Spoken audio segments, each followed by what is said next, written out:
ಸ್ನೇಹಿತರೆ, ಇಂದು ತವರು ನೆಲದಲ್ಲಿ ಹೈದರಾಬಾದ್ ತಂಡ IPL ಇತಿಹಾಸದಲ್ಲೇ ವಿನೂತನ ದಾಖಲೆ ನಿರ್ಮಿಸಿದೆ.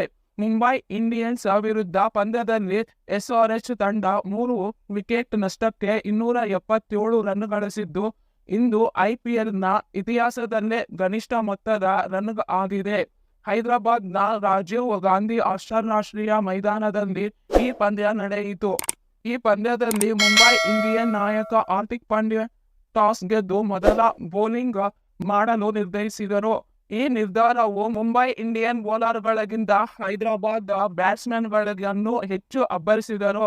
SRH ಆರಂಭಿಕರಾದ ಟ್ರೇವಿಸ್ ಹೆಡ್ 62 ರನ್ಸ್ ಮತ್ತು ಮಯಾಂಕ್ ಅಗರ್ವಾಲ್ 11 ರನ್ಸ್ ಮೊದಲ ವಿಕೆಟ್ಗೆ ಕೇವಲ 25 ಎಸೆತಗಳಲ್ಲಿ 45 ರನ್ ಗಳಿಸಿದರು. ಮಯಾಂಕ್ ಔಟ್ ಆದ ಕಾರಣ ಈ ಜೋಡಿ ಮುರಿದುಬಿತ್ತು. ಇದಾದ ಬಳಿಕ ಮೂರನೇ ಕ್ರಮದಲ್ಲಿ ಬ್ಯಾಟಿಂಗ್ಗೆ ಬಂದ ಅಭಿಷೇಕ್ ಶರ್ಮಾ ಮತ್ತು ಟ್ರೇವಿಸ್ ಹೆಡ್ ಜೋಡಿ ಇನ್ನೂ ವೇಗವಾಗಿ ಬ್ಯಾಟಿಂಗ್ ಮಾಡಿದರು. ಇವರಿಬ್ಬರು ಟ್ರೇವಿಸ್ ಹೆಡ್ ಔಟ್ ಆದ 10 ಎಸೆತಗಳಿಗೆ ಅಭಿಷೇಕ್ ಶರ್ಮಾ ಆಸ್ಟ್ರೇಲಿಯಾದ ಈ ಬ್ಯಾಟ್ಸ್ಮನ್ಗಳ ದಾಖಲೆಯನ್ನು ಮುರಿದರು. ಅಭಿಷೇಕ್ ಶರ್ಮಾ 16ನೇ ಎಸೆತದಲ್ಲಿ ಆರ್ಥಿಕ ಪೂರೈಸುವ ಮೂಲಕ ಟ್ರೇವಿಸ್ ಹೆಡ್ ಅವರ ದಾಖಲೆಯನ್ನು ಇತಿಹಾಸಕ್ಕೆ ಬದಲಾಯಿಸಿದರು. ಅಭಿಷೇಕ್ ಶರ್ಮಾ ಅವರ 23 ಎಸೆತಗಳಲ್ಲಿ 3 ಬೌಂಡ್ರಿ ಮತ್ತು 7 ಸಿಕ್ಸರ್ಗಳನ್ನು ಸಿಡಿಸಿದರು.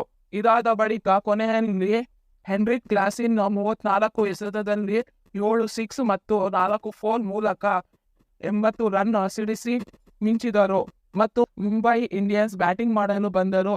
ಮುಂಬೈ ಸಹ ಭರ್ಜರಿ ಪೈಪೋಟಿ ನೀಡಿದರು. ಬೃಹತ್ ಮೊತ್ತ ಬೆನ್ನಟ್ಟಿದ ಮುಂಬೈ ಇಂಡಿಯನ್ಸ್ ಸಹ ಕೊನೆಯವರೆಗೂ ವಿರೋಧಿಸುತ್ತಾ ಹೋರಾಟ ನಡೆಸಿತು. ಆರಂಭದಿಂದಲೇ ಅಬ್ಬರದ ಬ್ಯಾಟಿಂಗ್ ಮಾಡಿದ ಮುಂಬೈ ತಂಡ ಸಮಾಜದಲ್ಲೇ ಬ್ಯಾಟಿಂಗ್ ಮಾಡುವ ಮೂಲಕ SRHಗೆ ಟಕ್ಕರ್ ನೀಡಿತು.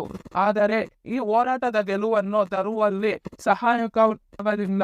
ಈ ವೇಳೆ ಮುಂಬೈ ಇಂಡಿಯನ್ಸ್ ಪರ ರೋಹಿತ್ ಶರ್ಮಾ 26 ರನ್ಸ್, ಇಶಾನ್ ಕಿಶನ್ 13 ಎಸೆತದಲ್ಲಿ 34 ರನ್, ನಮನ್ದೀರ್ 14 ಎಸೆತದಲ್ಲಿ 30 ರನ್, ತಿಲಕ್ ಶರ್ಮಾ 34 ಎಸೆತದಲ್ಲಿ 6 ಸಿಕ್ಸ್ ಮತ್ತು 2 ಬೌಂಡರಿ ಮೂಲಕ 64 ರನ್ ಸಿಡಿಸಿದರು. ನಾಯಕ Hardik Pandya 24 run, Tim David 22 ಬಾಲ್ಗೆ 42 ರನ್ ಸಿಡಿಸಿದರು. ಕೊನೆಗೆ ಮುಂಬೈ ಇಂಡಿಯನ್ಸ್ 246 ರನ್ಸ್ ಬಾರಿಸಿ ಸೋಲನ್ನು ಕಂಡಿದರು.